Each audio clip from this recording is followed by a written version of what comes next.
కదా! ఒక అధికార పార్టీకి ఎమ్మెల్యేలు, ఐఏఎస్ ఆఫీసర్ గాని, ఐపీఎస్ ఆఫీసర్ గాని ప్రతి ఒక్కళ్ళు భయపడతారు. ఎందుకంటే ఆయనకి సీఎంతో సంబంధాలుంటాయి గాబట్టి ఆయనతో మంచిగా ఉండపోతే ఎక్కడ ఆ సీఎంతో చెప్పి తన యొక్క పదవిని తీసేస్తాడు అని జెప్పేసి ఎమ్మెల్యేకి అధికారులు భయపడతా ఉంటారనమాట సాధారణంగా. అయితే రీసెంట్‌గా తెలంగాణలో మాత్రం ఒక అధికారి ఏవి రంగనాథ్ అనే అధికారి ఆయన రీసెంట్‌గా హైడ్రా చైర్మన్‌గా ఎన్నిక కావడం అయితే జరిగింది. ఒక అధికార పార్టీ ఎమ్మెల్యే అయిన దానం నాగేందర్ యొక్క ఆస్తుల మీద రైడ్ అయితే చేయడం అయితే జరిగింది. ఆయన అక్రమంగా భూ కబ్జాలు చేస్తారు అని చెప్పేసి ఏవి రంగనాథ్ గారు ఆయన మీద చర్యలైతే తీసుకోవడం అయితే జరిగింది. ఇదొక హఠాత్ పరిణామం ఒక రకంగా. ఏందంటే నిజంగా ఒక అధికార పార్టీ ఎమ్మెల్యేని టచ్ చేయాలంటే ఏ ఒక్క అధికారికి ధైర్యం ఉండదు. అర్థమైంది. ఇప్పుడు మనం ఆంధ్రాలో చూస్తున్నాంగా అంటే అధికార పార్టీకి ఎమ్మెల్యేల దగ్గరికి ఎవరు వెళ్ళరనమాట.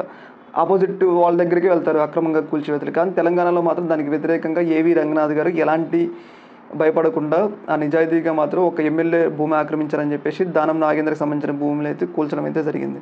ఆ భవనాల్లో సంథింగ్ కొన్ని కట్టడాలైతే కూల్చడం అయితే జరిగింది. ఏదేమైనా గాని ఒక డైనమిక్ ఆఫీసర్ ఉంటే ఈ స్థాయిలో పనులు ఉంటాయి అని చెప్పేసి అయితే మనకైతే అర్థమవుతుంది. దీని మీద మీ అభిప్రాయం తెలియజేయండి. Okay madam. Thank you.